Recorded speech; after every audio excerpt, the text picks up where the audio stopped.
Hello everyone, আজ আমি তোমাদের জন্য নিয়ে এসেছি আরেকটি দারুণ ইন্টারেস্টিং ড্রামা। আর এই ড্রামার থিম হলো ফার্স্ট লাভ, যেখানে আমাদের ফিমেল লিড নিজের বাবার হাত থেকে নিজের প্রাণ বাঁচানোর জন্য এক ভয়ঙ্কর আর নির্মম পুরুষের সাহায্য নেয় আর তাকে সে নিজের গড বানিয়ে ফেলে। কিন্তু আমাদের মেল লিড যে কোনো মূল্যেই হোক সেই মেয়েটাকে পেতে চায়। তবে মেয়েটার কাছে তার ভালোবাসা ছিল যেন এক কারাগারের মতো, কারণ তার ভালোবাসার ধরন ছিল একদম ভয়ঙ্কর। তাহলে চলো কথা না বাড়িয়ে গল্পটা শুরু করা যাক। গল্প শুরুতে আমরা দেখি আনিকে, যে 18 বছর বয়সী একটা মেয়ে। সে নিজের প্রাণ বাঁচিয়ে পালাচ্ছে, কারণ তার বায়োলজিক্যাল বাবা জোর করে তাকে কিছু টাকা আর সম্পত্তির জন্য এক বুড়ো লোকের সঙ্গে বিয়ে দিতে চাইছে। আনি প্রাণ বাঁচাতে পালাচ্ছিল, কিন্তু শেষ পর্যন্ত ধরা পড়ে যায়। তখন হঠাৎ সে নিজের চোখের সামনে স্কুলের সবচেয়ে শক্তিশালী আর ভয়ঙ্কর বুলিটাকে দেখে, যার নাম জিলিং ডং। আনির চোখে তখন বেঁচে থাকার একটুখানি আশা জাগে। আর কিছু না ভেবে সে গিয়ে জিলিং ঢংকে পিছনে লুকিয়ে পড়ে। এই দেখে আনির বাবা জিলিং ঢংকে বলে, তুমি এখন স্কুলের ছাত্র, এখান থেকে চলে যাও, আমরা তোমাকে কিছু বলবো না। কিন্তু জিলিং ডং চুপচাপ রাগ ভরা চোখে আনির বাবা আর তার গুন্ডাদের দিকে তাকিয়ে থাকে, কিন্তু কিছু বলে না। তখন আনির বাবা গুন্ডাদের আদেশ দেয় জিলিং ডংকে মারতে। এরপর আমরা দেখি জিলিং ডং একে একে সব গুন্ডাদের সাথে লড়াই করে এবং নির্মমভাবে তাদের হারিয়ে দেয়। তার শক্তি দেখে আনির বাবা ভয় পেয়ে পালিয়ে যায়। আনিকে জিলিং ডং এর হাত একা ফেলে রাখে। এরপর জিলিং ডং নিচু চোখে চুপচাপ চলে যাচ্ছিল, কিন্তু আনি তাকে থামায়। জিলিং ডং ফিরে তাকায়, দেখে আনির চোখে প্রচন্ড ভয়, কিন্তু মেয়েটা সাহস করে বলে, আমি শুনেছি তুমি লোকদের রক্ষা করতে টাকার বিনিময়ে সাহায্য করো। এই বলে সে কিছু খুচরো টাকা বাড়িয়ে দেয় এবং বলে, এই টাকার বিনিময়ে আমাকে রক্ষা করো। তখন জিলিং ডং জিজ্ঞেস করে, তুমি কি আমাকে চেনো? আনি বলে, অবশ্যই চিনি, তুমি স্কুলের সবচেয়ে শক্তিশালী ছেলে। জিলিং ডং বলে, আমার সম্পর্কে জানার পরও তুমি আমাকে মাত্র 20 ইয়ান দিচ্ছ? তখন আনি কেঁদে বলে, আমার কাছে এখন এতটাই আছে, প্লিজ আমাকে বাঁচাও, না হলে আমার বাবা আমাকে জোর করে কোনো এক বড় লোকের সঙ্গে বিয়ে দিয়ে দিবে। জিলিং ডং জিজ্ঞাসা করে, এই লোকটা তোমার বাবা ছিল? আনি মাথা নিচু করে বলে, হ্যাঁ। জিলিং ডং এর কাছে এসে আনির হাত থেকে টাকা নেয় আর বলে, আমি তোমাকে রক্ষা করব, কিন্তু এটা এত সহজ নয়। হঠাৎ সে আনির গাল ধরে তাকে গভীরভাবে কিস করে। আনি ভাবে, সেদিন আমি তাকে প্রথম কিস দিয়েছিলাম, ভাবে সে যে আমাকে সবসময় রক্ষা করবে, কিন্তু খুব তাড়াতাড়ি বুঝে গেছে যে এটা তার ছিল জীবনের সবচেয়ে বড় ভুল। দৃশ্য পাল্টে যায়, আমরা দেখি আনি ভয় পেয়ে আছে আর জিলিং ডং স্কুলে কয়েকজন ছাত্রকে নিষ্ঠুরভাবে মারছে, কারণ তারা আনিকে বুলি করার চেষ্টা করেছিল। জিলিং ডং বলে, যে তোমাকে কষ্ট দেবে সেই মরবে। তারপর সে আনিকে জড়িয়ে ধরে বলে, তুমি আমার, আমি কাউকে তোমাকে স্পর্শ করতে দেব না, আর ভবিষ্যতে আমি তোমাকে বিয়ে করব। তারপর আবার দৃশ্য পরিবর্তন হয়। আনি বিয়ের পোশাক পরে এক অচেনা ঘরে ঢুকে, সামনে দেখে জিলিং ডং বসে আছে। ভয় আর অবিশ্বাসে আনির রক্ত জমে যায়। সে ভাবে, 6 বছর আগে তো জিলিং ডং এর হাত থেকে মুক্তি পেয়েছিলাম, তাহলে এটা কিভাবে সম্ভব? তারপর ফ্ল্যাশব্যাকে দেখা যায় জিলিং ডং আনির জিনিস লাথি মেরে ফেলে দেয়, কলার ধরে বলে, আমি তোমার সাথে এত ভালো ব্যবহার করি, তারপর তুমি আমার থেকে দূরে যাওয়ার কথা কেন ভাবছো? আনি কাঁপা গলায় বলে, আমি তোমাকে ভয় পাই, তুমি আমার প্রাণ বাঁচিয়েছিলে, কিন্তু তুমি অন্যদের সাথে ভয়ঙ্কর ব্যবহার করো। আমার জন্য এটা সবসময় খারাপ লাগে, তাই তুমি আমার থেকে দূরে থাকো। এমনকি শিক্ষকরা এখন তোমাকে ভয় পায়। তখন জিলিং ডং রাগান্বিত গলায় বলে, তুমি অন্য লোকদের নিয়ে কেন ভাবছো? তুমি শুধু আমার কথা ভাববে, কারণ আমি তোমাকে ভালোবাসি। আনির আগে জিলিং ডংকে নিচ থেকে দূরে ঠেলে দেয় এবং বলে, আমি তোমার কাছে বন্দী হয়ে বাঁচতে চাই না। সে কাঁদতে কাঁদতে তাকে ছেড়ে দেওয়ার জন্য অনুরোধ করতে থাকে। জিলিং ডং কাছে এসে শান্ত করার চেষ্টা করে, কিন্তু আনি ভয়ে কাঁপছে। এভাবে তাকে আতঙ্কিত দেখে জিলিং ডং বলে, এখন এখান থেকে চলে যাও, আর ভবিষ্যতে আমার সামনে আর কখনো এসো না। দৃশ্য পাল্টে যায়। আনি দেখে এক লোক যার মুখে মাস্ক দাঁড়িয়ে আছে।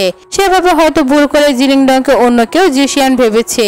জিশিয়ান তাকে কাছে আসতে বলে, কিন্তু তার কণ্ঠস্বর একদম জিলিং ডং এর মতো শোনায়। আনি ভয় পেয়ে ধীরে ধীরে তার কাছে গিয়ে যায়। জিশিয়ান তার হাত ধরে নিজের কোলে বসিয়ে নেয় এবং নাম জিজ্ঞেস করে।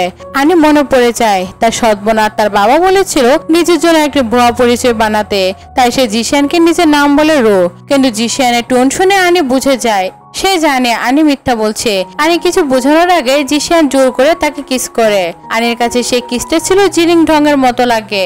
সে জিশিয়ানকে দূরে ঠেলে দেয়, কিন্তু জিশিয়ান আবার তার পিছনে গিয়ে কোমর ধরে টেনে নেয়। আনি বাধা দেয়, কিন্তু জিশিয়ান বলে, তুমি না বললে বা কি, তাতে আমার কিছু যায় আসে না। তাই ভয় বসে আনিকে জানালার পাশে ঠেলে দেয় এবং পিছন থেকে জড়িয়ে ধরে তার গলায় জোর করে কিস খেতে থাকে। আনি বুঝে যায় সে এখন নিজের নিয়ন্ত্রণ হারিয়েছে। তখন সে সামনে ওয়াশরুম দেখতে পায় এবং অজুহাত দেয়, আমার শরীর খুব নোংরা, আমি গোসল করে আসি। জিশান তাকে যেতে দেয়। আনি চলে যাওয়ার পর আমরা দেখি জিশানের মুখের মাস্ক খুলে নিজের সঙ্গে বলে, আনি আমি 6 বছর ধরে তোমার জন্য অপেক্ষা করেছি, এবার তুমি কোথাও পালাতে পারবে না। তখন জানা যায় জিশিয়ান আর জিলিং ডং একই মানুষ। জিশিয়ান তার কাজের মেয়েকে বলে আনিকে দুধ দিতে এবং তাতে যেন ঘুমের ওষুধ মিশানো থাকে। আনি গোসল করে ফিরে আসে। ম্যাট দুধ এগিয়ে দেয় আর বলে, এই দুধ ইয়াং মাস্টার তোমার জন্য পাঠিয়েছে। আনি দুধটা খায়। ম্যাট বলে, ইয়াং মাস্টার সত্যি আপনাকে অনেক ভালোবাসে, আমি আগে কখনো তাকে এতটা যত্ন নিতে দেখিনি কোনো মেয়ের প্রতি। আনি জিজ্ঞেস করে জিশিয়ান কোথায়। ম্যাট উত্তর দেয়, আজ আপনার জি ফ্যামিলির প্রথম দিন। ইয়াং মাস্টার চান না আপনি অস্বস্তিতে থাকুন, তাই আজ আপনি বিশ্রাম নিন, তিনি কাল আপনার সঙ্গে দেখা করবেন। আনি বলে, আমার ঘুম পাচ্ছে। ম্যাট তাকে বিছানায় শুয়ে দিয়ে চলে যায়। ম্যাট চলে যাওয়ার পর জিশিয়ান ঘরে ঢুকে দেখে আনি ঘুমাচ্ছে। সে ধীরে ধীরে গিয়ে তার পাশে গিয়ে শুয়ে পড়ে। আনির গাল স্পর্শ করে বলে, অবশেষে তুমি আমার পাশে আছো। তারপর তাকে জড়িয়ে ধরে ঘুমিয়ে পড়ে। সকালে আনি ঘুম থেকে উঠে দেখে জিশিয়ান তার পাশে শুয়ে আছে। তাকে দেখে ভয় পায় এবং ভাবে রাতে ঘুমের মধ্যে সে কিছু করেছে কিনা, কিন্তু দ্রুতই বুঝে যায় জিশিয়ান কিছুই করেনি। সে ঘুমন্ত জিশিয়ানকে দেখে ভাবে সে একদম জিলিং ডংয়ের মতো দেখতে, এমনকি তার কণ্ঠস্বর একই। আনি ধীরে ধীরে তার মাস্ক খুলতে যায়, কিন্তু মুখ ছোঁয়ার সঙ্গে সঙ্গে জিশিয়ান জেগে ওঠে। সে আনির হাত ধরে টেনে নেয়, নিজের বুকের সঙ্গে জড়িয়ে ফেলে। আনি নিজেকে ছাড়ানোর চেষ্টা করে, কিন্তু জিশিয়ান পুরোপুরি নিয়ন্ত্রণ নেয় আর বলে, তুমি কি করছিলে? আনি কাঁপা গলায় বলে, আমি তো শুধু তোমার মুখটা দেখতে চেয়েছিলাম। জিশিয়ান হেসে বলে, তোমার ভয় লাগে না? আমার মুখ দেখতে তো খুবই ভয়ঙ্কর। আনি বলে, এখন আমরা দুজন হাজবেন্ড ওয়াইফ, তোমার স্ত্রী হিসাবে তো আমি তোমার মুখ দেখতেই পারি, যতই ভয়ঙ্কর হোক না কেন। যতই ভয়ঙ্কর হবে আমি তোমার মুখ অবশ্যই দেখবো এবং আমরা একসাথে একই ঘরে থাকবো। এরপর দেখা যায় লিশিয়ান ধীরে ধীরে আনির কোমরে হাত দিচ্ছে এবং তার উড়োতে হাত ছুঁয়ে দিচ্ছে। আর সে যখন আনির হিপে হাত দিতে যাচ্ছিল তখন আনি তাকে ঠেকায়। লিশিয়ান তার কানে ঝুঁকে ফিসফিস করে বলে, অতিরিক্ত কৌতূহল কোনো কিছু ভালো নয়। তারপর বলে, যেহেতু তুমি জেগে গেছো, চলো এখন আমরা সেটাই করি যা স্বামী স্ত্রী করে। সে চুমু খেতে থাকে, কিন্তু আনি তাকে ঠেলে দূরে সরিয়ে দেয় এবং বলে, আমার জরুরি একটা কাজ আছে, এবং একটা অজুহাত দেখে সেখান থেকে পালিয়ে যায়। আনিকে দৌড়ে পালাতে দেখে লিশিয়ান হেসে ফেলে, ভাবতে থাকে তুমি তো এখন আগের মতোই ভীতুই আছো। এরপর দেখা যায় আনি রেডি হচ্ছে। হঠাৎ সে লিশিয়ান ওয়াশরুমে গিয়ে নিচের রাবার ব্যান্ডটা খুঁজে পায়, যেটা সে স্কুলে পড়তো। ফ্ল্যাশব্যাকে ফিরে যাওয়া যায় 6 বছর আগে। স্কুলে আনি আর জিলিং একসাথে ছিল, তাদের মধ্যে গভীর ভালোবাসা ছিল এবং দুজনে খুব খুশি ছিল। জিলিং চুমু খেতে চায়, কিন্তু আনি বলে, আমরা এখন স্কুলে আছি, কেউ দেখে ফেলবে। জিলিং হাসে আর বলে, দেখলে দেখতে দাও, তুমি তো আমার গার্লফ্রেন্ড, সবাই জানো। সে আবার কিস খেতে শুরু করে, কিন্তু আনি লজ্জা করে চলে যায়। চলে যেতে যেতে চুল বাঁধে, তখন জিলিং এসে তার চুল খুলে দেয়, রাবার ব্যান্ডটা খুলে নেয়, নিজের কাছে রাখে। সে বলে, শুনেছি ছেলের হাতে যদি মেয়েদের রাবার ব্যান্ড থাকে তাহলে বুঝে তার গার্লফ্রেন্ড আছে, তাই এখন থেকে এই রাবার ব্যান্ডটা আমার কাছে থাকবে এবং এটা প্রমাণ হবে যে তুমি শুধুমাত্র আমার। দৃশ্য বদলায়। আনি ভাবে, এই রাবার ব্যান্ডটা তো আমি নিজে বানিয়েছিলাম আর এটা তো জিলিং এর কাছে ছিল, তাহলে জিশিয়ানের কাছে এটা কিভাবে আসলো? তখন জিশিয়ান তার কাঁধে হাত রেখে তাকে দেখে আনি ভয় পেয়ে যায় এবং বলে, তুমি আসলে কে? জিশিয়ান বলে, তুমি মাত্রই আমার বিছানা থেকে এসেছো আর এখন আমাকে ভুলে গেছো? আনি রাবার ব্যান্ডের কথা জিজ্ঞেস করে, কিন্তু জিশিয়ান সেটা তার হাত থেকে নিয়ে নেয় এবং তাকে কুলে তুলে বসে তার চুল বাঁধে। তারপর আনি চিবুক ধরে বলে, আজ তোমাকে খুব বেশি সুন্দর লাগছে, তাই এই রাবার ব্যান্ডটা আমি তোমাকে দিচ্ছি। সে চলে যেতে লাগে, কিন্তু আনি তার হাত ধরে থামায় এবং বলে, এই রাবার ব্যান্ডটা তুমি কোথা থেকে পেয়েছো? জিশিয়ান বলে, এটা আমাকে কেউ দিয়েছে এবং এই কথা বলে সেখান থেকে বেরিয়ে যায়। আনি তার পেছনে যেতে চায়, কিন্তু তখন তার বাবার ফোন আসে। তার বাবা বলে, যদি তোমার মায়ের জিনিসপত্র চায় তাহলে আমার বাড়িতে এসে নিয়ে যাও, এখনই নিয়ে যেতে হবে।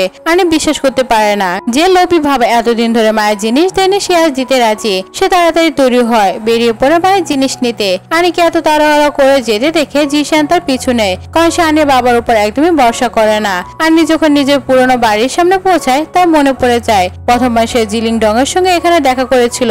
6 বছর কেটে গেছে। জিলিং তখন বলেছিল, যতদিন আমি তোমার পাশে আছি কেউ তোমাকে টাচ করতে করতে পারবে না। ঠিক তখন কয়েকজন গুন্ডা এসে পড়ে, যাদের আনির বাবা পাঠিয়েছিল তাকে নির্যাতন করে মেরে ফেলতে। তারা আনির উপর হামলা করে। আনি প্রাণ বাঁচাতে দৌড়াতে থাকে। দৌড়াতে দৌড়াতে তার মনে পড়ে 6 বছর আগে সে এমন ভাবে পালিয়েছিল, আর তখন তাকে বাঁচাতে এসেছিল ডং। কিন্তু এবার তার সামনে আর কেউ আসে না রক্ষা করতে।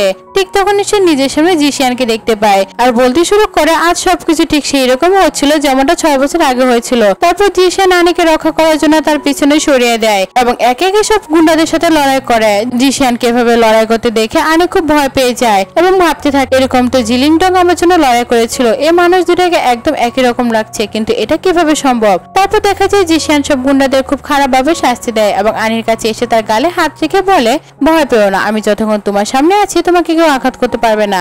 এক মুহূর্তের জন্য আনির মনে হয় জনতার সামনে জিলিং ডংই দাঁড়িয়ে আছে, একই কণ্ঠস্বর, একই ভঙ্গি। ঠিক তখনই আনি তাকে এক গুন্ডা পিছন দিকে ছুরি নিয়ে জিশিয়ানের দিকে এগিয়ে আসছে। আনি তাকে সতর্ক করার চেষ্টা করে আর জিশিয়ান দ্রুত সে গুন্ডাকে তার নিজের ছুরি দিয়ে মেরে ফেলে। কিন্তু মারা যাওয়ার আগে গুন্ডাটা জিশিয়ানকে ঘুষি মারে, যার ফলে তার মুখোশ খুলে যায়। আর তখন আনি দেখে যার সঙ্গে তার বিয়ে হয়েছিল সে আর কেউ নয় বরং জিলিং ডং নিজে। আনি হতভম্ব হয়ে যায় এবং বিশ্বাস করতে পারে না। ঠিক তখনই জিশিয়ান আবার মুখোশ তুলে নেয়। আনি কাঁপা গলায় বলে, জিলিং ডং তুমি আমার সঙ্গে এটা কিভাবে করতে পারলে? জিশিয়ান ঠান্ডা গলায় বলে, তুমি আমাকে কি বলে ডাকলে? আনি বলে, জিলিং ডং। তখন জিশিয়ান বলে, ভালো করে দেখো আমি তোমার স্বামী জিশিয়ান, এসব কথা ভুলে যাও কেন? আর কে এবার তোমাকে মারতে চাইছে? এরপর জিশিয়ান লোকেরা এক গুন্ডারা ধরে জিজ্ঞাসা করে, তোমাদের এখানে কে পাঠিয়েছে? সে বলে, আমাদের পাঠিয়েছে আনির বাবা। সে বলেছিল আগে ওকে অসম্মান করো তারপর মেরে ফেলো। এই কথা শুনে আনি একদম ভেঙে পড়ে। অন্যদিকে দেখা যায় আনির বাবা আর তার সৎ বোন বসে আছে। ওরা অপেক্ষা করছে কখন আনির মৃত্যুর খবর আসবে। জানা যায় ওরা আনিকে মারতে চায় এবং তার মায়ের জিনিসপত্র খোঁজ খবর রাখছিল এবং আনিকে এতদিন বাঁচিয়ে রেখেছিল শুধু যেন তাকে কোনো ধনী লোকের সঙ্গে বিয়ে দিয়ে দিতে পারে। আনির মা অনেক সম্পত্তি রেখে গিয়েছিল, তাই তারা টাউটারি করে তার সম্পত্তি দখল নিতে চেয়েছিল। ওরা ভাবছে আনি মারা গেলে তারা অনেক বেশি শপিং করবে এবং দামি জিনিস কিনবে। কিন্তু তখন দরজা আনি এসে দাঁড়ায়, তার পিছনে জিশিয়ান আর তার গার্ডরা থাকে। গার্ডরা আনির বাবা আর তার সৎ বোনকে হাঁটু গেড়ে বসিয়ে দেয়। জিশিয়ান বলে, তোমার সাহস কিভাবে হলো আমার স্ত্রীকে আঘাত করার? আনির বাবা কাপা গলায় বলে, আমি কিছু করিনি, আমাকে মাফ করে দাও। কিন্তু জিশিয়ান তাকে লাথি মারে। আনির বাবা তখন আনির দিকে তাকিয়ে বলে, তুমি তো আমার জন্য এত ভালো জীবন পাচ্ছিলে, তাহলে তুমি কি আমাকে ক্ষমা করবে না? আনি তার কলার ধরে বলে, তুমি তোমার নিজের মেয়েকে লাঞ্ছিত করার জন্য এবং আমাকে মারতে এসব লোকদের পাঠিয়েছিলে, আমি তোমাকে কোনোদিনও ক্ষমা করবে না। বাবা বলে, আমি সবসময় তোমার জীবনে ভালো চেয়েছি, যদি এবার আমাকে ক্ষমা করে দাও তাহলে আমি তোমার মায়া দেওয়া সব জিনিস ফেরত দিব। এটা শুনে জিশিয়ান আরো বেশি রেগে যায় আর আনির বাবাকে শাস্তি দেয়। আনি জিজ্ঞাসা করে এবং বলে, আমার মায়ের জিনিস কোথায় রেখেছো? পিটুনি খাওয়ার পর বাবা বলে, আমি ওই জিনিসগুলো বন্ধ করে রেখেছি এবং এক কুকুরের খাঁচায় রেখেছি। এ কথা শুনে আনি ভেঙে পড়ে। সে কখনো ভাবেনি তার নিজের বাবা এমন অমানবিক কাজ করতে পারে। সে কাঁদতে কাঁদতে বলে, তুমি একটা দানব, তোমাকে আমার মায়ের সামনে হাঁটু গেড়ে ক্ষমা চাইতে হবে। এই কথা বলে আনি তার মায়ের ছাই নিতে যায় আর দেখে এটা অত্যন্ত একেবারে ভয়ঙ্কর অবস্থায় ছিল। একটা ছোট কুকুরের খাঁচার ভিতরে মাটি ছড়িয়ে ছিটিয়ে রাখা হয়েছিল এবং ছাইগুলো খুবই ভয়ঙ্কর অবস্থায় ছিল, ঠিক মতো সংরক্ষণ করা হয়নি। এই দৃশ্য দেখে আনি ভীষণ কষ্ট পেয়ে যায় এবং কান্নায় ভেঙে পড়ে আর নিজের মাকে মনে করতে থাকে। আনি কাঁদতে কাঁদতে বলে, মা আমি খুব খারাপ মেয়ে, আমি তোমাকে রক্ষা করতে পারিনি, কিন্তু এখন আমি সেসব লোকে সবার সামনে শাস্তি দেবো যারা তোমার সাথে অন্যায় করেছিল। তারপর সে মায়ের ছায়ার বক্সটা হাতে নিয়ে বাইরে যায়। জিশিয়ান তাকে দেখেছে আনির হাতে রক্ত বের হচ্ছে। সে কাছে গিয়ে বক্সটা নিতে যায় এবং সেক্রেটারিকে দেয় আর আনির হাতের দিকে তাকিয়ে থাকে, কিন্তু আনি হাত ছুড়ে দেয়, একটা বোতল তুলে নেয় এবং সেটাকে তার বাবার মাথায় আঘাত করে। সে চিৎকার করে এবং বলে, আমার মার সঙ্গে তুমি এমন কাজটা কি করে করলে? আনি তখন রাগে অনেক বেশি কাঁপছিল। জিশিয়ান তাকে ধরে শান্ত করার চেষ্টা করে, কারণ নিচে কাজ ছড়িয়েছিল যাতে আনির আঘাত না লাগে। আনি তার বাবাকে বলে, তোমার মধ্যে একটু মানবতা নেই, আমার মা মারা গেছে তবু তুমি তাকে কষ্ট দিচ্ছ, এখন তোমাকে আমার মার সামনে হাঁটু গেড়ে ক্ষমা চাইতে হবে। তখন আনি সৎ বোন রো বলে ওঠে, তুমি আর তোমার মা সবসময় আমাদের এমনই কষ্ট দিয়েছ আর এই জন্য আমাদের কারো কাছে ক্ষমা চাইতে হবে না। এই কথা শুনে জিশিয়ান রেগে গিয়ে রোকের লাথি মারে আর সে মাটিতে ছিটিয়ে কাঁচের টুকরোগুলোর উপর পড়ে যায়। কাছে তার হাত ঢুকে যায়। আনি বলে, তোমরা দুজনে আমার মায়ের কাছে ক্ষমা চাও। জিশিয়ানকে রাগে ফুঁসতে দেখে আনির বাবা অবশেষে মাটিতে হাঁটু গেড়ে বসে মায়ের কাছে ক্ষমা চায়। তার দেখা দেখি রো মায়ের ছায়ের সামনে হাঁটু গেড়ে ক্ষমা চায়। আনি মায়ের ছায়ের দিকে তাকিয়ে বলে, অবশেষে আমি তোমার জন্য কিছু করতে পেরেছি মা, যারা তোমার সঙ্গে অন্যায় করেছিল আমি তাদের তোমার কাছে ক্ষমা চাইতে বাধ্য করেছি। এরপর জিশিয়ান আনিকে সেখান থেকে নিয়ে যেতে থাকে আর তার গার্ডদেরকে আদেশ দেয় ওদের শাস্তি দাও। আনির বাবা এবং রো কাঁদতে থাকে, ক্ষমা ভিক্ষা চায়, কিন্তু জিশিয়ান একটা কথাও শোনে না। সে আনিকে নিয়ে চলে যায়। গার্ডরা ওদের দৌড়ে নিয়ে যাচ্ছিল। তখন হঠাৎ এক বন্দুকধারী এসে গার্ডদের গুলি করে মেরে ফেলে। আনির বাবাও তখন দেখে সামনে মিস্টার গ্যাং এর গাড়ি দাঁড়িয়ে আছে। সে আরও দৌড়ে গিয়ে তাকে ধন্যবাদ জানায়। মিস্টার গঙ্গার মুখ তখনও দেখা যায়নি। তিনি বলেন, আমি শুনেছি তুমি আনির বিয়ে লি পরিবারের কাছে করিয়ে দিয়েছিলে। আনির বাবা বলে, হ্যাঁ, সব লি শিয়ানের প্ল্যান ছিল। সে আমাকে বাধ্য করেছিল আনির সঙ্গে বিয়ে দিতে। এই কথা শুনে মিস্টার গ্যাং নিজের বন্দুকধারী ইঙ্গিত করে সে কে আনির বাবা এবং রুকে গুলি করে মেরে ফেলে। এরপর মিস্টার গ্যাং নিজে বলে ওঠে, আনি, আমি তোমাকে খুঁজে বের করব, তুমি খুব শীঘ্রই আমার সামনে আসবে। দৃশ্য তখন আবার পরিবর্তন হয়। আনি ঘুম থেকে জেগে ওঠে। সামনে জিশিয়ানকে ধন্যবাদ জানায়। আমার মাকে শান্তি পেতে সাহায্য করার জন্য ধন্যবাদ। জিশিয়ান কাছে এসে আনি থুতনি ধরে বলে, আমি শেষবার বলেছি আমি জিশিয়ান, আর যে জিলিংডং এর কথা তুমি বলছো সে 6 বছর আগে মারা গেছে। আনি অবাক হয়ে বলল, তুমি এসব কি বলছো? জিশিয়ান গম্ভীর করে বলে, জিলিংডং 6 বছর আগে মারা গিয়েছে। আমি জানি তুমি আমার কথায় বিশ্বাস করবে না, তাই তোমার নিজ চোখে দেখতে হবে। সে আনির হাত ধরে জোর করে তাকে একটি রুমে নিয়ে যায়, যেখানে সামনে পড়ে আছে একটি মৃতদেহ। আনি কাছে গিয়ে সে দেহটার মুখ দেখে একদম শকড হয়ে যায়, কারণ সে মুখটা একদম জিলিংডং এর মতোই ছিল। তখনই ওর বিশ্বাস হয় যে জিলিংডং সত্যি মারা গেছে। আনি জিলিংডং এর মৃত অবস্থায় দেখে নিজের সামনে পুরোপুরি ভেঙে পড়ে এবং মাটিতে বসে হাওয়া করে কাঁদতে থাকে। তারপর জিশিয়াং ওর পাশে বসে ওর গালে হাত রাখে আর অশ্রু মুছে দেয়। সে বলে, তুমি তো সবসময় চাইতে যে জিলিংডং মরে যাক, তাহলে এখন কাঁদছো কেন? আনি জবাবে বলে, আমি কোনোদিন চাইনি জিলিংডং মারা যাক। তখন জিশিয়াং বলে, জিলিংডং তোমার কারণে মারা গিয়েছিল 6 বছর আগে তোমার চোখের সামনেই। তারপর আমরা একটি ফ্ল্যাশব্যাক দেখি। আনি জিলিংডংকে ছেড়ে চলে যাচ্ছিল আর জিলিংডং তাকে থামানোর চেষ্টা করছিল, কিন্তু আনি একবারও পিছনে ফিরেও তাকায় না। হঠাৎ একজন লোক আনির উপর আক্রমণ করতে আসে, কিন্তু জিলিংডং মাঝখানে এসে তাকে থামায়। আক্রমণটা জিলিংডং এর উপর হয় আর সে গুরুতর আহত হয়ে পড়ে। তবু সে মরে যাওয়ার আগ পর্যন্ত আনিকে সেই লোকের হাত থেকে রক্ষা করে। লোকটা আবার আনির দিকে এগোতে থাকে আর জিলিংডং তাকে মেরে ফেলে, কিন্তু নিজেও প্রচন্ড জখম হয়। সে তখন আনিকে চলে যেতে দেখে ফোন করে ডাকে। আনি ফোন তোলে, কিন্তু সে বলে, আমার কাছে এসো না। জিলিংডং বলে, আমি যদি মরে যাই তবুও তুমি আমার কাছে আসবে না? আনি ঠান্ডা গলায় বলে, তোমার বেঁচে থাকা বা মরা আমার কিছু যায় আসে না। তারপর ফোন কেটে চলে যায়। এরপর জিশিয়ান আনিকে বলে, এভাবে জিলিংডং তোমাকে বাঁচাতে গিয়ে মারা গিয়েছিল। যখন জি পরিবার ওর মৃতদেহ খুঁজে পায় তখন ওর শরীরে ছুরির 16টা আঘাতের দাগ ছিল। ওর মৃত্যু শেষ পর্যন্ত তোমার কথাই বলছিল, তোমাকে ডাকছিল, কিন্তু তুমি একবারও ফিরেও তাকাওনি। এই কথা শুনে আনি ভীষণ ভেঙে পড়ে কাঁদতে থাকে আর জিলিংডং এর মৃতদেহের কাছে গিয়ে ক্ষমা চায়। সে কাঁদতে কাঁদতে জিলিং এর মুখে হাত রেখে বলে, আমাকে মাফ করে দিও, আমি জানতাম না তোমার সাথে এত কিছু হয়ে গেছে। তখন জিশিয়ান বলে, তুমি তো সবসময় সন্দেহ করতে, তাই না, যে রাবার ব্যান্ড আমার কাছে কিভাবে এলো? জেনে রাখো, জিলিংডং মৃত্যুর আগ পর্যন্ত এটাকে শক্ত করে ধরে রেখেছিল। সে আনির দেওয়া রাবার ব্যান্ড মাটিতে ফেলে দিয়ে বলে, এখন তুমি এটা ফেরত নিতে পারো। আনি সেটা তুলে নেয় আর তখন তার মনে পড়ে যায় কেমন করে একদিন জিলিংডং ওর কাছ থেকে সেই রাবার ব্যান্ডটা নিয়েছিল। সে তখন বলেছিল, এটা তো মেয়েদের জিনিস, তুমি এটা পরে ঘুরে বেড়ালে সবাই তোমার উপর হাসবে। তখন জিলিংডং হেসে বলেছিল, কে আমার উপর হাসলো তাতে আমার কিছু যায় আসে না, আর আমার উপর হাসার কার উপর সাহস আছে? তোমার দেওয়া কিছু পড়তে আমার কোনো লজ্জা নেই। তারপর সে আনিকে চুমু খেয়ে বলে, আমি গোটা দুনিয়াকে জানাতে চাই তুমি শুধু আমারই। এই স্মৃতিগুলো মনে পড়ে আনি আবার কেঁদে ফেলে। তখন সেক্রেটারি এসে জিলিংডংকে ধীরে বলে, স্যার, আপনি ম্যাডামকে এত মিথ্যা কথা কেন বললেন? এই দিয়ে তো জিশিয়ানের, আপনি নিজেই তো জিলিংডং।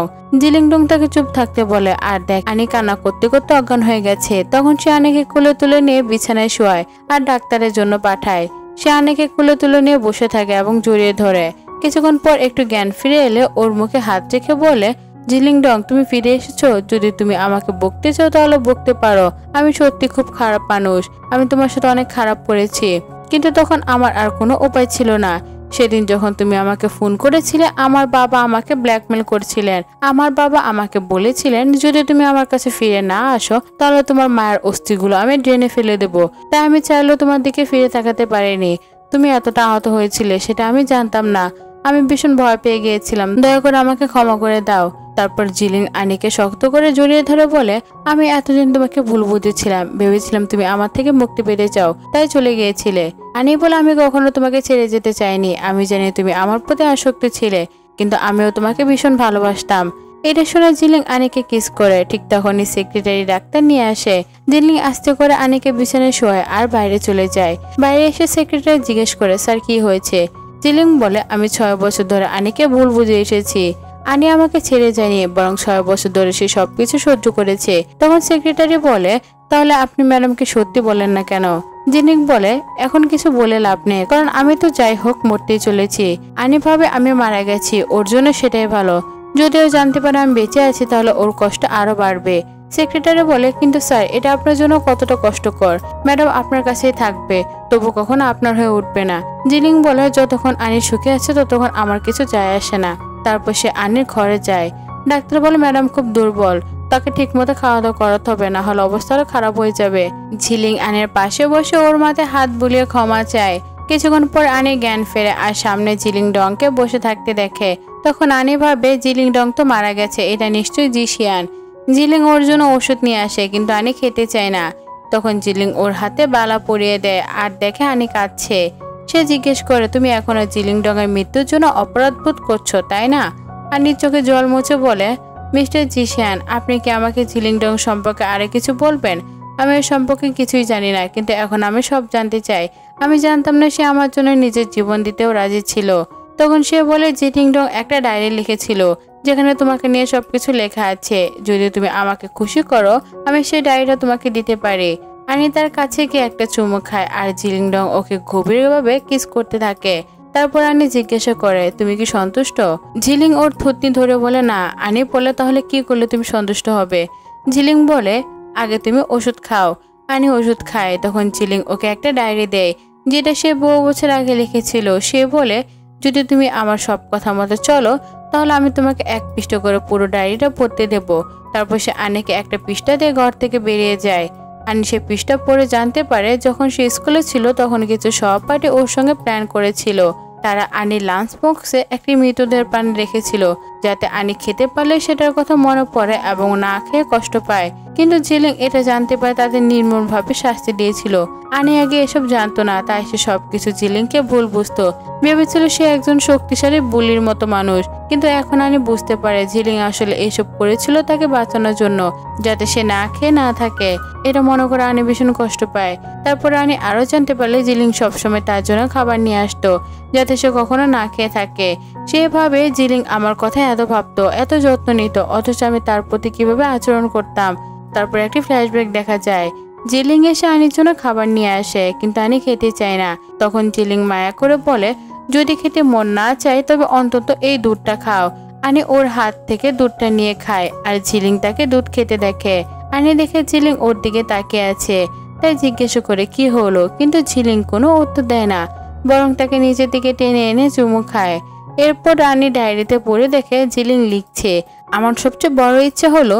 তারপর আর কিছুই লেখা নেই আর সেখানে শেষ পৃষ্ঠা হলো। আনি জানতে চায় জিলিং এর সেই বড় ইচ্ছাটা কি, তাই পরের পৃষ্ঠা পড়ার জন্য দ্রুত জিশানের কাছে যেতে চায়। সেটিতে নামার সময় তার ভারসাম্য হারায়, কিন্তু জিশান তাকে বাঁচায়। আনি বলে, আমাকে ডায়েরির পরের পৃষ্ঠা দাও, আমি তার জন্য কিছু করতে রাজি। তখনও সে জানে না তার সামনে যে দাঁড়িয়ে আছে সে নিজেই জিলিং। জিশান বলে, তুমি যদি সেই পৃষ্ঠা চাও তাহলে আমার কথা মানতে হবে, তোমাকে অনেক খাবার খেতে হবে। সে ম্যাটকে ডাকে খাবার আনতে। খাবার আসার পর জিশান নিজ হাতে আনিকে দেয় এবং বলে, সবকে শেষ করলে তবে আমি তোমাকে ডায়েরির পরের পৃষ্ঠা দেব। আনি দ্রুত খাওয়া শুরু করে। জিশান মনে মনে ভাবে, প্রথমবার দেখছি তুমি আমার সম্পর্কে জানার জন্য এত উত্তেজিত। আনি ভালোভাবে খাচ্ছে, দেখে সে ডায়েরির পরের পৃষ্ঠা ছিঁড়ে আনিকে দেয় এবং চলে যায়। আনি সেখানে পড়ে সে জিয়ানের অর্থাৎ জিলিং এর সবচেয়ে বড় ইচ্ছে ছিল আনি সবসময় সুখে থাকুক। এটা পরে আনি কেঁদে ফেলে এবং পৃষ্ঠা বুকে জড়িয়ে ধরে। জিশান লুকিয়ে তাকিয়ে থাকে, পুরনো স্মৃতিগুলো মনে পড়ে এবং নিজের পরিচয় জানানোর সিদ্ধান্ত নেয়। ঠিক তখন তার সেক্রেটারি আসে এবং বলে, বস, খারাপ খবর আছে। আনির বাবা এবং তার বোনকে কোন এক গ্যাংস্টার মেরে ফেলেছে আর আমরা গং ভেঙে সেই গ্যাংস্টার সম্পর্কে কিছুই জানি না, তার মুখও দেখিনি। দৃশ্য তখন আবার পরিবর্তন হয়। আনি খেতে খেতে ম্যাটকে জিজ্ঞাসা করে, জিশান কোথায়? ম্যাট বলে, স্যার বিজনেস ট্রিপে গেছে। আনি ভাবে সে হয়তো জিলিং এর ডায়েরির সঙ্গে নিয়ে গেছে, আমাকে সেটা পড়তে হবে। ঠিক তখন এক নামে জুয়েলারি ডিজাইনের কোম্পানি মুভান থেকে কল আসে। তারা জানায় 2 ঘন্টার মধ্যে ইন্টারভিউ, না হলে এই সুযোগ শেষ। কিন্তু আনি মনে পড়ে জিশান বলেছিল আমি না ফেরা পর্যন্ত বাইরে যেও না, বাইরে নিরাপদ নয়। যদি বাইরে যাও তবে আমি জিলিং এর ডায়েরি জ্বালিয়ে দেবো। আনি দ্বিধায় পড়ে যায়, কিন্তু মুভান থেকে বলা হয় আজ না এলে আর সুযোগ পাবে না। 3 বছর ধরে এই ইন্টারভিউর প্রস্তুতি নিচ্ছিল, তাই ঝুঁকি নেয়, ভাবে 2 ঘন্টার ইন্টারভিউ শেষ হবে, কেউ জানবে না। সে চুপি চুপি বেরিয়ে যায়, কিন্তু গার্ডরা দেখে ফেলে। তারা আটকাতে গেলে আনি দৌড়ে পালায়। গার্ডরা জিশিয়ানকে খবর দিতে চায়, কিন্তু হঠাৎ গমমিং এর লোকরা এসে তাদের মেরে ফেলে এবং জানায় স্যার সব ব্যবস্থা হয়ে গেছে। অবশেষে গমমিং এর মুখ দেখানো হয়। এদিকে জিশিয়ানও বুঝতে পারে বাড়িতে কিছু গোলমাল হয়েছে।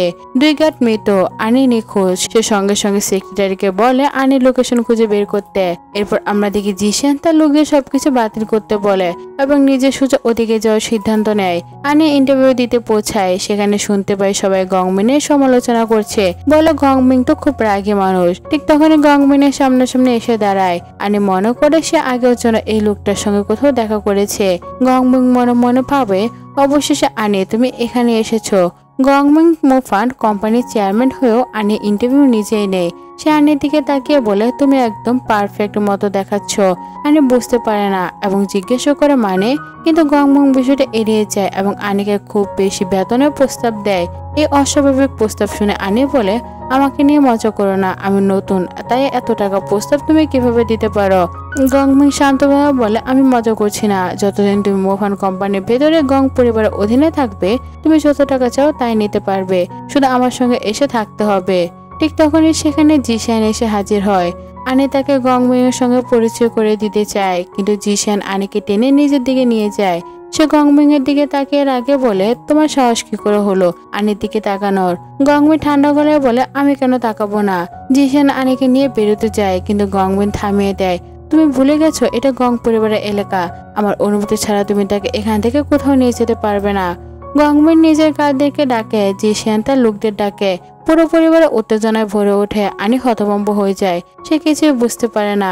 গংমিং বলে তুমি যা চাও আমি দিতে পারি, গং পরিবারে তুমি থাকো, আমি তোমাকে চিফ জুয়েলারি ডিজাইনার বানাবো। সে আনিকে নিচের দিকে ডাকে। জিশিয়ান বলে তোমার বাজে কথা বন্ধ করো, আমি জানি তুমি কি চাও। আনি কখনো তোমার সঙ্গে যাবে না, সে আমার সঙ্গে যাবে। সে আনির দিকে তাকিয়ে বলে তুমি আমার সঙ্গে যেতে বাধ্য। আনি ভাবে যদি সে না চায় তবে জিশিয়ান জিলিং ঢঙের ডায়েরি পুড়িয়ে ফেলবে, তাই সে বাধ্য হয়ে তার সঙ্গে চলে যায়। চলে যাওয়ার পর জিশিয়াং গংমিং এর দিকে তাকিয়ে বলে আমি জানি তুমি কি চাও, তুমি আগে আনির ক্ষতি করেছো, আর যদি তার দিকে আরেকবার হাত বাড়াও আমি তোমাকে মেরে ফেলবো। এই বলে সে বাইরে চলে যায়। গংমিং একা দাঁড়িয়ে ভাবে তুমি যেমন সবসময় আনিকে রক্ষা করছো শেষ পর্যন্ত সে আমার কাছে ফিরে আসবে। এরপর দেখা যায় আনি বাড়িতে আছে। জিশিয়াং রাগে তাকে সোফায় ফেলে বলে আমি তোমাকে বাইরে যেতে মানা করেছিলাম, তুমি সুযোগ গংমিং এর কাছে চলে গেলে। আনি বলে আমার তো জানা ছিল না। জিশিয়ান রাগে বলে গংমিং তোমাকে মারতে চায়, তার কাছে তোমার জীবনে একটা পিঁপড়া মার থেকে তুচ্ছ। রাগে সে সোফায় হাতে আঘাত করে। তারপর আনির মুখ ধরে বলে গংমিং যদি কিছু করে আমি দ্বিগুণটা করে দেব। আনি কাঁদতে কাঁদতে বলে তুমি আমার সম্পর্কে ভুল ভাবছো, আমি টাকার জন্য নয় বরং স্বপ্ন পূরণের জন্য কাজ করতে চেয়েছিলাম। এই চাকরিটার জন্য আমি 3 বছর ধরে পরিশ্রম করেছি, আর তুমি সব নষ্ট করে দিলে। জিশিয়ান তার কাছে গিয়ে তার থুতনি ধরে বলে তোমাকে আমি শেখাতে বাধ্য, কারণ তুমি ভালোভাবে বুঝো না। সে ম্যাটকে বলে জিলিং এর ডায়েরিটা নিয়ে এসো। ম্যাট ডায়েরিটা আনে। জিশিয়ান আনিকে ধরে বলে আবার যদি বাইরে যাও আমি তোমার সামনে এই ডায়েরিটা জ্বালিয়ে ফেলবো। আনি ডায়েরিটা ফেরানোর চেষ্টা করে, ভুল করে জিলিং এর ডায়েরিটাকে আগুনে ফেলে দেয়। সে ডায়েরি উদ্ধার করার চেষ্টা করে, কিন্তু লিশান তাকে পুরোপুরি ঢেকে ধরে রাখে যেন সে আগুনের কাছে যেতে না পারে। আনি নিজের চোখের সামনে জিলিং এর ডায়েরি জ্বলতে দেখে, কিন্তু কিছুই করতে পারে না। শেষ পর্যন্ত জিলিং এর ডায়েরি পুরোপুরি পুড়ে যায়। আনি রেগে কাঁদতে কাঁদতে মাটিতে পড়ে যায় এবং বলে সব নষ্ট হয়ে গেছে, আমি শুধু মারা যেতে চাই। এই কথা শুনে জিলিং খুব কষ্ট পায়। সে আনিকে টেনে নিজের কাছে নিয়ে যায়, তার গলা ধরে এবং বলে তুমি এমনটা ভাবতে পারো কিভাবে, আমি সবকিছু শুধু তোমাকে রক্ষা করার জন্য করেছি।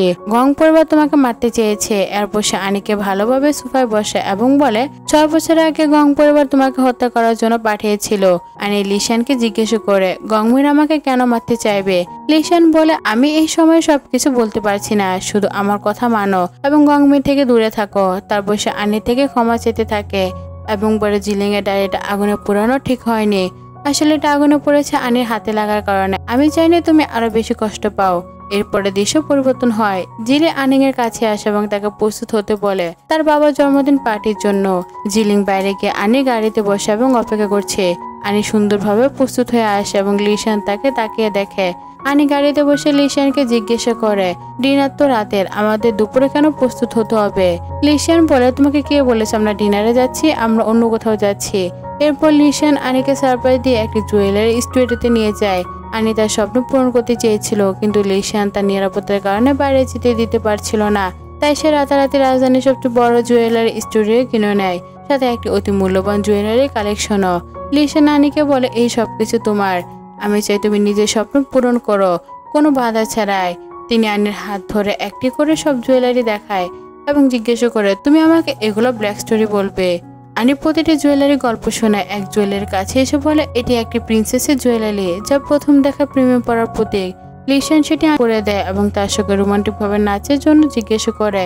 তারা নাচতে নাচতে একে অপরের প্রেমে হারিয়ে যায়। তবে তার সেক্রেটারি এসে নাচ থামায়। সেক্রেটারি বলে, বস, আপনার বাবা আপনাকে তৎক্ষণাৎ ডেকে পাঠিয়েছেন। লিনিয়ার আনির হাত ধরে তার বাবার বাড়িতে নিয়ে যায়। সেখানে তার বাবা তার স্টেপ মার সঙ্গে পরিচয় করান। আনির সঙ্গে দেখা করে তারা খুব একটা খুশি হয় না। এরপর লিশানের বাবা তাকে আলাদাভাবে ডেকে বলেন, তুমি আনিকে ডিভোর্স দাও এবং অন্য কারোর সঙ্গে বিয়ে করো। কিন্তু লিশান স্পষ্টভাবে রিজেক্ট করে। এতে তার বাবা খুব রেগে যায় এবং বলে, ভুলে যেও না, 6 বছর আগে আমি তোমার জীবন বাঁচিয়েছিলাম, তাই আমাকে তোমার কথা মানতে হবে। লিশান তার বাবাকে বলে, এবার থেকে আমি আনি থেকে দূরে যেতে পারবো না। আমি আপনাদের পরিবারের একমাত্র সন্তান, তাই আপনি চাইলেও আমার সাথে উচ্চস্বরে কথা বলতে পারবেন না। এদিকে আনি লিশানের স্টেপমের কাছে থাকে। স্টেপমপ আনিকে খুবই হাই করার চেষ্টা করে এবং তাকে ছোট করার চেষ্টা করছে। সে এক চাকরকে বলে, আনিকে তোমার মতো পোশাক পরাও। সে চাকর তা আনিকে তার মতো পোশাক পরায়। স্টেপমম আনিকে নির্দেশ করে, ওইখানে দাঁড়িয়ে কেন, আসো আমাকে ড্রিঙ্ক সার্ভ করো, কারণ তুমি আমার জন্য একজন চাকর। আনি কিছু বলে না, সে শুধু ড্রিঙ্ক সার্ভ করতে থাকে। সেই সময় লিশান আসে এবং গলা কেটে যায় তার রাগ দেখে। সে ভাবতে পারে না কেউ কিভাবে এমন আচরণ করতে পারে। লিশান আনির হাত ধরে ওয়াইনের বোতল নিয়ে নেয় এবং স্টেপমমকে বলে, কেননা আমি আপনাকে সার্ভ করি। তারপর সে বোতলটি ফেলে দেয়। স্টেপমম ভয় পেয়ে উঠে দাঁড়ায়। লিশান অন্য একটি গ্লাসে ওয়াইন ভরে এবং কাঁচের টুকরোগুলো ওয়াইনে ঢেলে নিজের মায়ের দিকে সার্ভ করে। স্টেপমম বলে, তুমি কি পাগল হয়ে গেছো নাকি?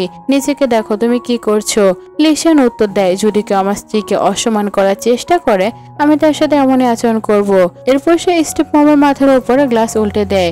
তখন লিশানের বাবা আসে এবং তাকে থামায়। স্টেপমম বলে, সব এই মেয়ের গণ হয়েছে। আনি লি পরিবারের ডটার ইন ল হতে চায়, কিন্তু লিশান সঠিকভাবে বিয়ে করেনি, শুধু নাইট স্পেন্ড করার জন্য তাকে রেখেছে। এই কথা শুনে লিশান খুব রেগে যায় এবং স্টেপমমকে ঠেলা দেয়। তখন রানী এসে লিশানকে থামায়। লিশানের বাবা বলে, তুমি কি তোমার মাকে অসম্মান করছো শুধুমাত্র এই মেয়ের জন্য? লিশান বলে, এটা আমার মা নয়, এটি আপনার মিস্টেস। যদি ভবিষ্যতে কেউ আমার স্ত্রীর অসম্মান করার চেষ্টা করে, আমি তার কবরের উপর ওয়াইন ঢালবো। এরপর সে আনিকে সেখান থেকে নিয়ে যায়। লিশান আনিকে বাইরে নিয়ে আসে। সে দেখে আনি খুবই দুঃখিত। সে আনিকে বলে, তার মায়ের ব্যালঙ্গেস যা তার বাবা বিক্রি করেছিল তার খোঁজ সে পেয়েছে। আনি খুশি হয়ে সেই ব্যক্তির কাছে যায় যে তার মায়ের ব্যালঙ্গেস কিনেছিল। সেখানে সে গিয়ে দেখে সেই ব্যক্তি আর কেউ নয়, বরং গংমিং। গংমিনে তার মায়ের সেই স্মৃতিগুলো কিনেছিল। লিশান গংমিনকে দেখে রেগে যায় এবং বলে, আমি তোমাকে আগে বলেছি আনির কাছ থেকে তুমি দূরে থাকো। গংমিং আনিকে বলে, যদি তুমি আমার কাছে তোমার মায়ের ব্রেসলেটটি চাও, তাহলে আমার কথা মানতে হবে। লিশান 2 হাত দিয়ে আনির কাছে ধরে বলে, এই লোকটার কথাই যেও না, আমার উপর বিশ্বাস রাখো, আমি অন্য উপায় বের করবো তোমার মায়ের ব্রেসলেট ফিরত আনার জন্য। এরপর লিশান আনিকে এবং কারদের নিয়ে বাইরে যায়। আনি বাইরে গেলে গংমিন লিশানের কাছে আসে এবং বলে, আমি জানি তুমি আনিকে চিন্তিত করছো, কিন্তু আমি তাকে কোনো ক্ষতি করতে দেব না। বিশ্বাস রাখো, আমি শুধু কিছু সময় তার সাথে কথা বলতে চাই। লিশান বলে, আমি কেন তোমার উপর বিশ্বাস করব? গংমিন প্রমাণ দেখাতে একটি পিল খায়। লিশান বলে, এটি একটি ছোট বোমা আছে, যদি তুমি আমার উপর সন্দেহ করো, তুমি এটিকে থামাতে গিয়ে নিজে মারা যেতে পারো। এরপর গংমিন আনিকে দেখানোর জন্য বের হয়। লিশান তাকে বাধা দেয় না। গংমিন বাইরে এসে আনির সঙ্গে দেখা করে। আনি একটু ভয় পায়, কিন্তু গংমিং বলে, তোমাকে আর ভয় পেতে হবে না। যদি আমি তোমার প্রাণ নিতে চাইতাম, আমি তোমার সাথে ইন্টারভিউ চলাকালীন কিছু করতে পারতাম। এরপর গংমিং আনিকে তার মায়ের ব্রেসলেট দেয়। আনি নিজের মায়ের ব্রেসলেট পেয়ে খুব খুশি হয় এবং গংমিংকে ধন্যবাদ জানায়। গংমিং আনিকে বলে, যার এই ব্রেসলেটে ছিল, আমাকে তার কবরের কাছে যেতে হবে। আনি তার মায়ের কবরে গংমিংকে দেখায়। গংমিং কবর দেখায়, সেখানে যায়। আনি ভাবতে থাকে, কি সম্ভব যে গংমিং আমার মাকে আগে থেকে চিনতো। কিন্তু যখন তার মা জীবিত ছিল, গংমিং তখন কেবল একটি শিশু ছিল। গংমিং কবরটি দেখে ভাবতে থাকে যে এখানে একটি ছবি নেই। তারপর আমরা একটা ফ্ল্যাশব্যাক দেখি যে গংমিং এর মা একবার আনির মতো দেখতে, তাকে এক চেনে বাঁধা হয়েছিল এবং সে গংমিংকে ডেকে পাঠাচ্ছে। তখন গংমিং এর বাবা তাকে ফোন করে এবং জিজ্ঞেস করে, তুমি আনিকে কখন মারবে। ঠিক তখনই গাবরিয়েল লিশিয়ান আসে, আনিকে ধরে জিজ্ঞাসা করে তুমি ঠিক তো, তোমার কিছু হয়নি তো, এবং গংমিংকে বলে এটা ছিল প্রথম ও শেষবার আমি তোমাকে আনির কাছে যেতে দিলাম। তারপর লিশিয়ান আনিকে সঙ্গে করে নিয়ে চলে যায়। আমরা দেখি লিশিয়ান এবং রানী কারে বসে যাচ্ছিল, তখন তাদের একটি বড় দুর্ঘটনা ঘটে। এতে লিশিয়ান এবং রানী দুজনে গুরুতর আহত হয়। কিছুটা সময় পর লিশিয়ান সচেতন হয়ে তার সেক্রেটারিকে ফোন করে সাহায্যের জন্য, তারপর সে আবার অজ্ঞান হয়ে যায়। যখন লিশিয়ান আবার সচেতন হয়, সে দেখে আনি তার সামনে এবং তারা একটি খুব ঠান্ডা রুমে আছে। আনি হোকসিনে এবং খুব ঠান্ডা লাগছে। লিশিয়ান তাকে ধরে, যদিও সে নিজের খুব খারাপ অবস্থা থাকে। সে আনিকে নিজের কভারে ঢেকে দেয় এবং নিজের কুলে বসায়। আনি খুব ঠান্ডা অনুভব করছে, তাই লিশিয়ান নিজের কোট খুলে আনিকে পরিয়ে দেয়। সে নিজের কিছু চিন্তা ভাবনা না করে শুধু আনিকে সুরক্ষিত রাখে। তো বন্ধুরা, তোমার জীবনে যদি এমন একজন পুরুষ থাকতো তাহলে কেমন হতো, কমেন্ট করে অবশ্যই জানাও। এদিকে আমরা দেখি যে এই ঘটনা ঘটিয়েছে জিলিংডং এর স্টেপ মম এবং তার সহায়তা করছে গংমিং। গংমিং মিসেস জিকে জিজ্ঞাসা করে জিশিয়াং এর একমাত্র বরকে, আপনি তার সাথে এত খারাপ কেন করলেন? আপনি যদি চেয়ারপারসন জানতে চান তিনি আপনাকে কি করবে? মিসেস জি গংমিংকে বলে এই মানুষটি গিশিয়ান নয়, এটি জিলিংডং। সে শুধু অন্য পরিচয় ভাবে বাঁচছে। সে গি পরিবারের একটা অবৈধ সন্তান, সবকিছু সে পেয়েছে। যখন গিশিয়ান মারা যায় তারপরে সবকিছু তার হওয়া ছিল, কারণ আমার ছেলে গিশিয়ান গি পরিবারের একমাত্র সত্যিকারের উত্তরাধিকারী ছিল। সে সবসময় গি পরিবারের কথা চিন্তা করত। আর জিলিংডং তো একটি অপ্রয়োজনীয় জিনিস ছাড়া কিছুই ভাবে না। কিন্তু এখন এই দুজনের মৃত্যু হলে সবকিছু আমার হবে, কারণ যা গিশিয়ান পায়নি তা আমি অন্য কাউকে হতে দেব না। মিসেস জি তাপমাত্রা আরো কমানোর জন্য বলে আমি চাই এই মানুষগুলো ঠান্ডায় মরে যাক। ঠিক তখন তাপমাত্রা আরো কমে যায় এবং আনি এবং জিলিংডং এর অবস্থা অবনতি হয়। জিলিংডং তখন নিজের কথা ভাবছে না, শুধু আনিকে সুরক্ষা করার চিন্তা করছে। সে আনিকে বাইরে নিয়ে যাওয়ার জন্য দরজা খোলার চেষ্টা করে, কিন্তু বারবার চেষ্টা করার পরও দরজা খোলে না, কারণ মিসেস জি সেই দরজাটি এমন ভাবে লক করেছিল যে কেউ খোলার চেষ্টা করতে পারবে না এবং আশেপাশে সব সিগন্যাল ব্লক করা হয়েছে যাতে জিলিংডং আর কাউকে কল দিয়ে সাহায্য চাইতে না পারে। সময় যত এগোয় আনিয়ার অবস্থা আরো খারাপ হয়। জিলিংডং তাকে ঢেকে রাখে এবং তাকে গরম করার চেষ্টা করে, তবে আনির তাপমাত্রা খুব বেশি হয়, জ্বর পেয়ে গেছে। লিশিয়ান নিজের শার্ট খুলে আনিকে পরিয়ে দেয় যাতে তার আরো গরম লাগে। সব দেখার পরে মিসেস জি বলে আমি বিশ্বাস করতে পারছি না, আমাদের পরিবারে একজন এত রোমান্টিক হিরো কিভাবে হতে পারে? এইভাবে তো আমি কিছুই করতে পারবো না। তারপর মিসেস জি বলে আমি শুনেছিলাম 6 বছর আগে সে আনিকে বাঁচাতে নিজের জীবন দেওয়ার সিদ্ধান্ত নিয়েছিল। আজ আমি সেটা নিজের চোখেও দেখতে পেলাম। গংমিং মিসেস জিকে বলে মাফ করবেন, আমি আপনাকে একটু কষ্ট দেব। ঠিক তখনই তিনি দেখতে পান জিলিংডং এর লোকেরা এসে আনি এবং জিলিংকে রক্ষা করছে। মিসেস জি গংমিংকে বলে তুমি আমার সাথে কেন প্রতারণা করেছো? তুমি নিজে আমাকে সাহায্য করতে, এখন তুমি নিজে আমার সাথে প্রতারণা করলে। এরপর গংমিং মিসেস জির গলায় হাত রেখে বলে যদি আমি তোমার সাহায্যের জন্য না বলতাম তাহলে আমি তোমার পরিকল্পনা কিভাবে জানতে পারতাম? হয়তো আমি আনিকে হারাতাম, কিন্তু এই পৃথিবী আমার জন্য সবচেয়ে গুরুত্বপূর্ণ কেউ থাকলে সেটা হলো আনি। আর যদি আনিকে না পাই তাহলে আমি পৃথিবী থেকে সবকিছু মুছে ফেলবো, এমনকি আমি তোমাকেও মুছে ফেলবো। ঠিক তখনই জিলিংডং এর বাবা প্রেসিডেন্ট জি আসেন। তাদের দেখে জিলিংডং এর স্টেপ মম অনেক চমকে যায় এবং তাদের সামনে দোয়ার মাফ চাইতে থাকে। তবে প্রেসিডেন্ট জি তাকে শাস্তি দেন এবং বলে তোমার সাহস কেমন করে হলো আমার ছেলের সঙ্গে এমন করার? তিনি তাকে পুলিশের কাছে ধরিয়ে দেন এবং গংমিংকে ধন্যবাদ জানায়। দৃশ্য পরিবর্তন হয়, আমরা দেখি হাসপাতালে অ্যানির জ্ঞান ফিরে আসে। তার চারপাশে জিলিংডং নেই। সে খুবই আতঙ্কিত হয়ে যায়। তখন সে একটি নার্সকে জিজ্ঞাসা করে জিলিংডং এর ব্যাপারে। নার্স তাকে বলে জিলিংডং অন্য রুমে আছে। আনি দ্রুত সেই রুমে যায়, কিন্তু জিলিংডং তো সেখানেও নেই। ঠিক তখনই প্রেসিডেন্ট জি আসে এবং আনিকে বলে আমার 2টি ছেলে ছিল, গিশিয়ান এবং জিলিংডং। জিলিংডং আমার অবৈধ ছিল। গিশিয়াং একটি মানসিক রোগ ছিল যার কারণে তার আকস্মিক মৃত্যু হয়। ফ্ল্যাশব্যাকে দেখা যায় গিশিয়াং এর মৃত্যুর পর প্রেসিডেন্ট জি পরিবারের সুনাম রক্ষার জন্য জিলিংডংকে খুঁজতে শুরু করে, কিন্তু যখন তিনি জিলিংডংকে দেখেন সে খুবই আহত অবস্থায় থাকে। তাকে দেখে বিশ্বাস করতে পারছিল না যে যিনি তাকে ছোটবেলায় অনেক দূরে রেখেছিলেন সে দেখতে গিশিয়ানের মতো। তিনি জিজ্ঞাসা করেন তুমি কি এক মেয়েকে বাঁচাতে নিজের জীবন ঝুঁকিতে ফেলেছো? জিলিংডং বলে আমার জীবন আমার সাথে কি সম্পর্ক সেটা আপনার জানতে হবে না। প্রেসিডেন্ট জি তাকে বলে চলো একটা চুক্তি করি, তুমি গিয়ে পরিবারের সঙ্গে আসো এবং গিশানের জায়গা নাও। আনিকে গংমিং এবং গং পরিবার থেকে সুরক্ষা করতে পারবে, গিয়ে পরিবারের শক্তি ব্যবহার করতে পারো। তারপর প্রেসিডেন্ট জি আনিকে বলে আমি ওই দিন জিলিংডংকে বাঁচিয়েছিলাম, কিন্তু যার শরীরে এত আঘাত লেগেছিল যে অনেক রক্তক্ষরণ হয়েছিল এবং কিছু অঙ্গও ক্ষতিগ্রস্ত হয়। ডাক্তার বলেছিল জিলিংডং এর বাঁচার সময় মাত্র 10 বছর। এইসব জানার পরও জিলিংডং আবার আনিকে সুরক্ষা দেয়, নিজের কথা ভাবেনি, যার ফলে তার শরীরের উপর ভারী প্রভাব পড়েছে। এখন তার বাঁচার সময় মাত্র 6 মাস বাকি। আনি জিলিংডং এর পরিচয় শুনে খুশি হলো, অনেক ট্রমা পায়, কারণ তার বাঁচার সময় আর মাত্র 6 মাস বাকি ছিল। দেশও পরিবর্তন হয়, আমরা দেখি আনি বাড়িতে আসে এবং জায়গায় জায়গায় জিলিংডংকে খুঁজছে। তখন সে এক রুমে তাকে দেখে এবং তার চোখে জল নেমে আসে। আনি তার সামনে যায় এবং নাম দিয়ে ডাক দেয় এবং সে তাকে এক মুহূর্তে কিস করে। জিলিংডং এর প্রতিক্রিয়া দেখায়, তাকে শক্ত করে ধরে এবং খুব আবেগপূর্ণভাবে কিস করতে থাকে। এরপর তারা একসাথে নাইট স্পেন্ড করে। পরবর্তীতে আমরা দেখি জিলিংডং ঘুমিয়ে আছে এবং আনি তার বাহুতে আছে। আনি জিজ্ঞেস করে তুমি আমার জন্য এত কিছু করেছো, এখন আমার পালা তোমাকে সুরক্ষা দেওয়ার, যা কিছু হোক না কেন আমি তোমাকে রক্ষা করব। এরপর আনি প্রেসিডেন্ট জির সঙ্গে দেখা করতে যায় এবং বলে বাবা যদি জিলিংডংকে বাঁচানোর কোনো উপায় থাকে আমাকে জানাবেন। প্রেসিডেন্ট জি বলে গংমিং এর কাছে এমন একটি ওষুধ আছে যা জিলিংডং এর প্রাণ বাঁচাতে পারে, তবে সেই ওষুধের জন্য হয়তো তোমার জীবন দিতে হবে। আনি বলে যদি প্রয়োজন হয় আমি আমার জীবন দিতেও রাজি, তবু আমি জিলিংডংকে বাঁচাবো, এবং সে সেখান থেকে চলে যায়। এরপর আনি গংমিং এর সঙ্গে দেখা করে। গংমিং আনিকে দেখে বলে আমাদের আবার দেখা হলো, বলো তোমার কি প্রয়োজন। আনি বলে আমার সেই ওষুধ প্রয়োজন যা জিলিংডং এর জীবন বাঁচাতে পারে। গংমিং দিকে তাকে এগোতে আসে, সেখানে আনি বসে আছে, তার মুখে এক অদ্ভুত চাপ এবং উষ্ঠকণ্ঠ দেখা যায়।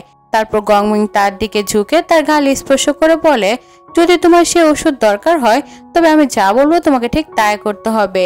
এরপর গংমিং আনিকে একটি রুমে নিয়ে যায় এবং সেখানে একটি ছবি রাখা আছে। গংমিং ছবিকে ডেকে রেখেছিল। সে আনিকে বলে তুমি জানো তোমার মা কেমন দেখতে ছিলেন। আনি বলে আমি মাত্র 2 বছর বয়সে ছিলাম, তখন আমার মা মারা গিয়েছিলেন। গংমিং আনিকে বলে তুমি জীবনে আমার থেকে অনেক কিছু সহ্য করেছো। তারপর সে ছবির ঢাকনা সরায়। আনি দেখে ছবির মানুষটি পুরোপুরি তার মতো। এরপর গংমিং আনিকে তার কাছে ডেকে এনে তার পেন্টিং ব্রাশ দেয় এবং বলে তোমাকে আমার 3 জনের ছবি আঁকতে হবে। আনি এই কথা শুনে চমকে যায় এবং কিছুই বুঝতে পারে না। গংমিং তখন বলে তুমি জানো কেন আমি তোমাকে ছবি আঁকতে বলেছি, আমি জানতে চাই, এবং গংমিং গল্প বলা শুরু করে। একটি খুব ধনী পরিবার ছিল, কিন্তু সেই পরিবারে একটি অভিশাপ ছিল, প্রতিটি ছেলে জন্মগতভাবে একটি রোগ নিয়ে জন্মাবে এবং তাদের বাঁচানোর জন্য বোনদের তাদের জীবন ত্যাগ করতে হবে যাতে ভাই নিজের জীবন রক্ষা করতে পারে। এই কারণে বহু বছর ধরে পরিবারে কেবল বোনেদেরই জীবন দিত, কখনো কখনো মারাও মারা যেতেন। তাদের এমন আচরণ করা হতো যেন তারা কোনো পশু ছিল। আনি গংমিংকে বলে এত কিছু ঘটনা কোনো নারী প্রতিবাদ করেনি কেন। 22 বছর আগে একজন সাহসী নারী প্রতিবাদ করেছিলেন, তিনি তার একমাত্র মেয়ের জীবন এমন ভাগ্যকে ছুটে দিতে চায়নি, তাই সে নারীর গর্ভে একটি মেয়ে শিশু জন্ম হয়। তিনি তার একমাত্র ছেলে ওই বাড়িতে রেখে গিয়ে সেই মেয়েকে বাঁচাতে নিজে পালিয়ে যায়। ঠিক তখনই আমরা দেখি মিস্টার গং এর বাড়িতে ঝিলিংডং এর গার্ডরা নিয়ে আসে এবং বলে আমার ওয়াইফ কোথায়।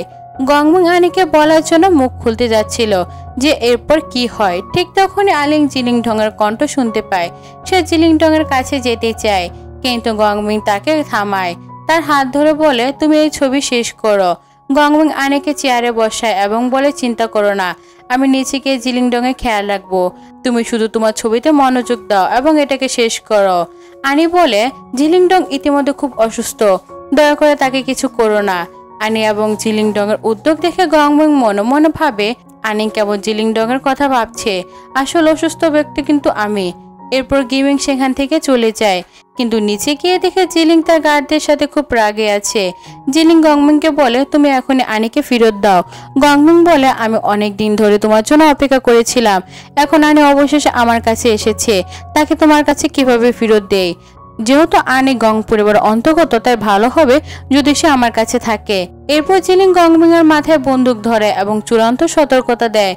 গংমিং ওর আগে নিজের মাথার উপর বন্দুক ধরে বলে আমি আমার মরণ পর্যন্ত আনিকে নিজের কাছে রাখবো, যদি তুমি আমাকে মারতে চাও মারো। জিলিং বন্দুক চালাতে বসে, ঠিক তখনই আনি সেখানে এসে জিলিংকে রক্ষা করে এবং তার সামনে দাঁড়ায়। আনি গংমিংকে বলে, আপনি আমাকে প্রতিশ্রুতি দিয়েছিলেন যে আপনি জিলিং এর কোনো ক্ষতি করবেন না। গংমিং আনিকে বলে, তুমি কি দেখছো না কার কাছে কার বন্দুক? আনি কিছুটা লজ্জা পেয়ে বলে, আমি আপনার ছবিটা শেষ করেছি। এরপর আনি গংমিংকে তার ছবি দেখায়। আনির ছবিটা নিজের গংমিং এবং তার মায়ের হাত ধরা অবস্থায় এঁকেছে। গংমিং ছবিটা দেখে এবং তার চোখ থেকে স্পষ্ট যে সবসময় এমন ছবি একটা চেয়েছিল। আনি বলার আগে গংমিং তাকে থামায় এবং বলে, আমি চাই তুমি ঠিক এমনটা ছবি তৈরি করো, তুমি খুব ভালো কাজ করেছো। তারপর সে আনির হাত থেকে ছবি নিয়ে গিয়ে সে মেডিসিনটা দেয়, যার মাধ্যমে জিলিং এর জীবন বাঁচানো সম্ভব হয় এবং আনি সে ওষুধ জিলিং এর সাথে সেখান থেকে নিয়ে চলে যায়। আনি চলে যাওয়ার পর আমরা দেখি গংমিং মাটিতে লুটিয়ে পড়ে এবং নিজের সাথে বলে, মা, আনি আমাদের পুরো পরিবারের সবচেয়ে সুখী। এরপর দৃশ্য পরিবর্তন হয়। আমরা দেখি আনি এবং জিলিং জন দুজনে বিভ্রান্ত।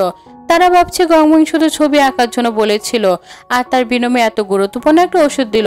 ঠিক তখনই জিলিং এর বাক্স থেকে একটি চিঠি পায় এবং তা আনিকে দেয়। আনি চিঠি পড়ে। চিঠিতে গংমিং লিখেছে, আমার প্রিয় বোন, আমি তোমার ভাই। আমি জানি এখন তোমার মাথায় অনেক প্রশ্ন ঘুরছে, তা আমি সেগুলোর উত্তর দিতে এই চিঠিতে লিখছি। 25 বছর আগে মা তোমাকে নিয়ে গং পরিবার থেকে চলে গিয়েছিল এবং আমাকে একা গং পরিবারের মধ্যে রেখে গিয়েছিল। তা প্রথমে আমি তোমার প্রতি খুব ঘৃণা করতাম, কারণ মা কেবল তোমার কথাই ভেবেছিল এবং তোমাকে ভালোবাসতো।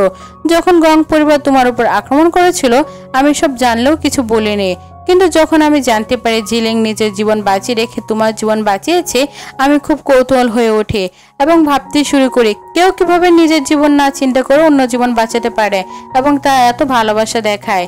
কিন্তু যখন আমি জিলিংকে নিজের চোখ দিয়ে তোমাকে রক্ষা করতে দেখেছি, তখন আমি নিশ্চিত হয়ে গিয়েছি আমার এবং মায়ের কখনো ভালোবাসা পাওয়া হয়নি। কিন্তু আমি তোমার জন্য আশা করি তুমি সবসময় সুখী থাকবে এবং তোমার নতুন জীবন খুবই ভালো কাটুক। এই আশা নিয়ে আমি পৃথিবী থেকে বিদায় নিচ্ছি। এটি পড়তে পড়তে আনির চোখে জল আসে। তারপর জিলিং আনিকে মনে করে দেয় যে গংমিং সবসময় চেয়েছিল তুমি সুখে থাকো। আনি তার চোখ মুছতে মুছতে গংমিংকে ধন্যবাদ জানায়। দৃশ্য পরিবর্তন হয়। আমরা দেখি আনি ছবি আঁকছে। ঠিক তখনই জিলিং তার কাছে আসে এবং আনির জন্য একটি চিঠি নিয়ে আসে, কারণ আনি গংমিং এর সমস্ত সম্পত্তি তরুণদের শিক্ষার জন্য দান করেছে, তাই অনেক তরুণী তাকে ধন্যবাদ চিঠি পাঠিয়েছে। আনি সেই চিঠি পড়ে খুব আনন্দিত হয় এবং মনে করে গংমিং এতগুলো বোনের ভালোবাসা পাচ্ছে। তারপর জিলিং আনির কোমর ধরে এবং নিজের দিকে টানে। তিনি বলে, আগে কখনো তোমাকে প্রপোজ করার সুযোগ হয়নি, তাই এখন আমি তোমাকে প্রপোজ করতে চাই। এরপর আমরা দেখি জিলিং আনির সামনে হাঁটু গেড়ে বসে এবং তাকে বিয়ের জন্য প্রপোজ করে। আনি হ্যাঁ বলে। এরপর জিলিং আনিকে কিস করে। আনি মনে করে এই পৃথিবী সত্যিই ঈশ্বর আছে, কারণ তুমি সবসময় আমাকে রক্ষা করেছো। আমি যেখানেই ছিলাম তুমি শুধু আমার দিকে এগিয়েছিলে। এবং এভাবে আমাদের এই গল্পটি সমাপ্ত ঘটে। যদি আপনাদের এই নাটকটি ভালো লাগে তাহলে দ্রুত আমার চ্যানেলটি লাইক, সাবস্ক্রাইব এবং শেয়ার করতে একদমই ভুলবেন না। আমি চেষ্টা করি নতুন নাটক এবং ইউনিক গল্প নিয়ে আসতে। যদি আপনাদের এই গল্পটি পছন্দ হয় তাহলে চ্যানেলটি অবশ্যই সাবস্ক্রাইব করে দিবেন এবং পরবর্তী ভিডিও আসা পর্যন্ত অপেক্ষা করবেন। আজকের মতো এখানেই বিদায় নিচ্ছি। Thanks for watching.